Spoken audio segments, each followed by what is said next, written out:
In relation to literacy and numeracy, our governors were fully on board with us trying to do what we could do to support learners to improve their literacy and numeracy skills. They had some development from our link inspector, Yale Sims, who came along and gave us a talk on developing literacy. And that was a strong catalyst for the governors to make it then a priority for them in governing body meetings and so on. Importantly, when Desi, the new principal, started, in his first meeting with us, he said that this is a priority. With the whole senior management team, this is a priority.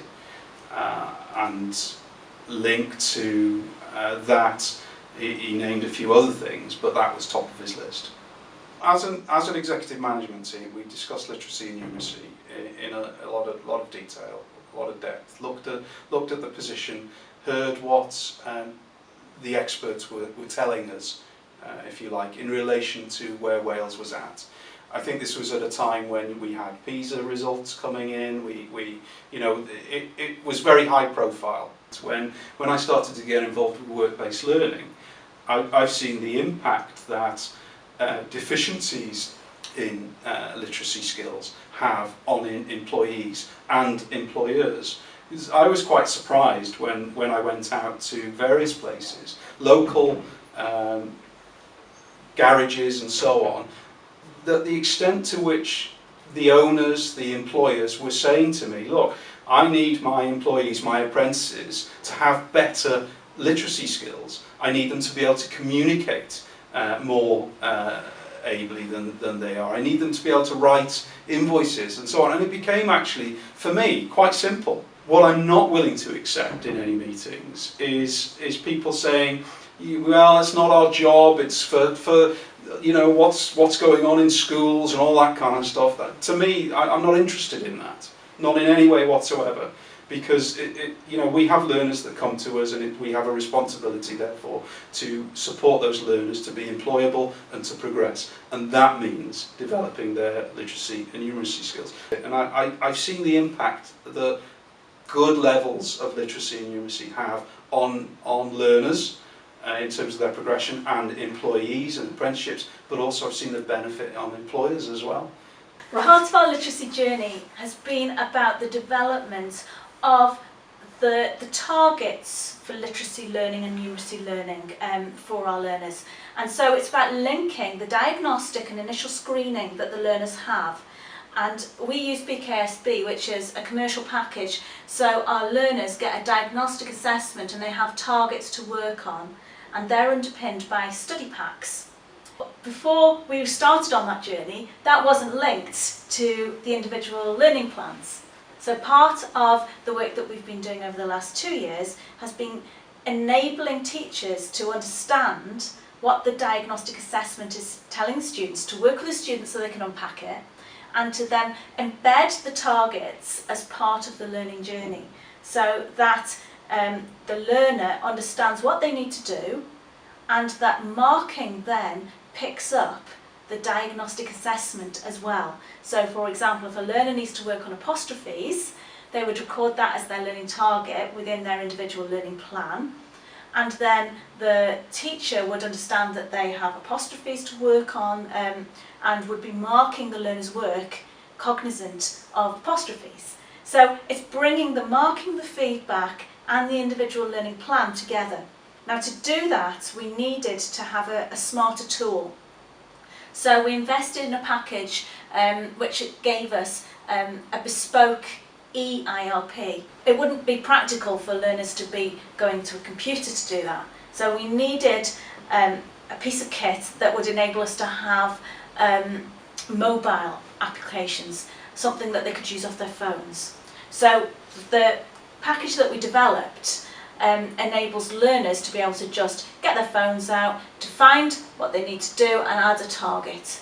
And it's as simple as that. And because it's mobile and because it's phone-based, although it could be computer-based as well, learners are more likely to adapt to it and to use it. And because it's so handy, it becomes just part of the feedback and marking. So they look at their feedback and then they put their target into their phone.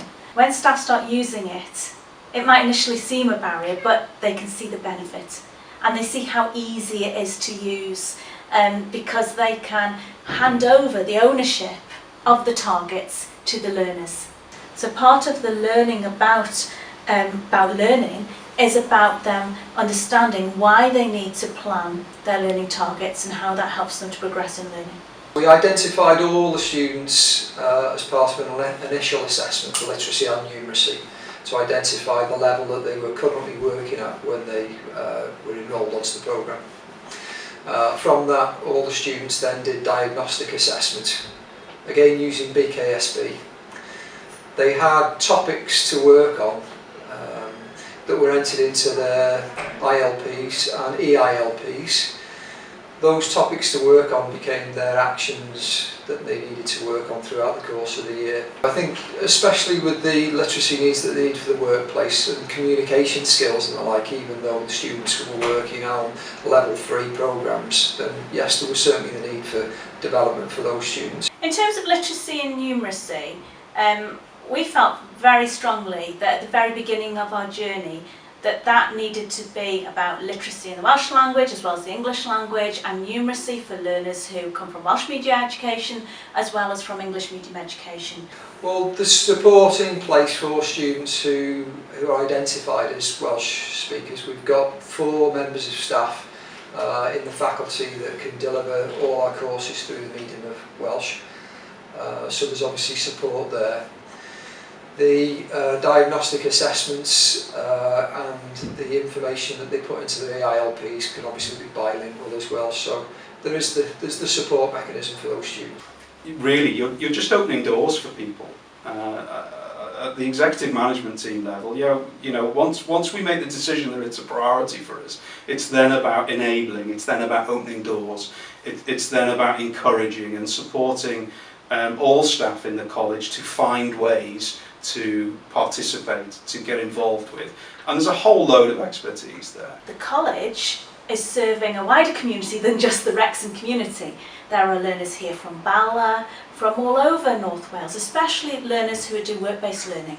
And so part of our journey about developing literacy and numeracy is about developing a stronger awareness of the needs of learners in both languages across the college. And it was important for us to develop the sense that when somebody walked into Yale College of Wrexham, they knew they were in Wales. That extends to the initial assessments and diagnostics, which currently, you know, by the company that serve us, are English only. So we've developed bilingual materials for those learners, but, you know, taking teachers and the people who undertake the diagnostics through the journey of how does it feel to do a numeracy test in English when you're a Welsh medium student is part of the cultural developments that we've gone through as a college, and getting them to understand really the specific needs of learners who are coming to study either in Welsh or moving into the English language. Our literacy journey in terms of developing the bilingual elements and the literacy through the medium of Welsh has been about educating staff to give options to learners. Every learner has a sheet for spelling mistakes and corrections within the front of their folders across the college. Now that's bilingual, and there are things about treigladiadau in there. So, you know, it wasn't just about English rules, it's about Welsh rules as well.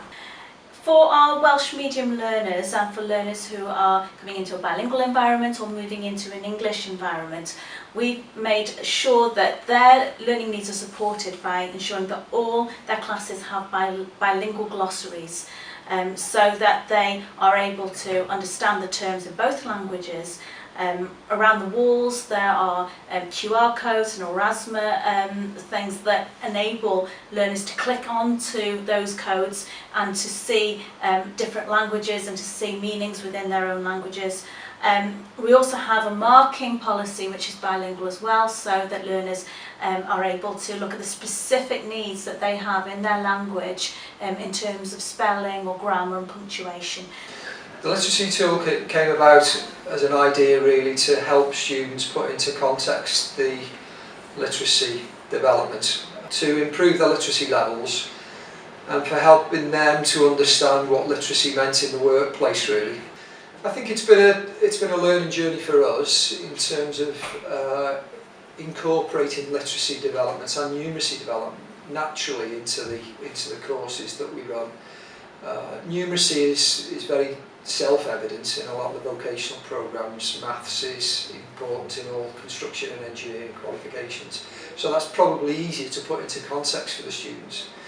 Literacy was probably a bit more challenging, and we wanted to get away from perhaps not having, well, this is a literacy development lesson, it's going to be self-generating throughout the course, so putting it into the schemes of work was key, and into session plans where necessary, identifying key aims and objectives where there was, you know, a real good opportunity to for the students to improve their literacy and numeracy. Numeracy has also been a major theme as well as literacy. They are equal parity in terms of their importance. Numeracy we've developed in most areas, as some it's easier to do than others, but even in areas where it would seem not easy to do, for instance politics, that we've been able to move on it by looking at election statistics and data on elections. In other subjects, obviously maths, then it's a given that numeracy will be the dominant element in their course. So I think the key aspect is, again, not having a particular lesson where you're going to do key skills or essential skills, and it's embedding that across the whole qualification. It's an important agenda to do, so I think starting from putting the opportunities into the schemes of work, that was crucial. Having the backup of BKSB was important as well.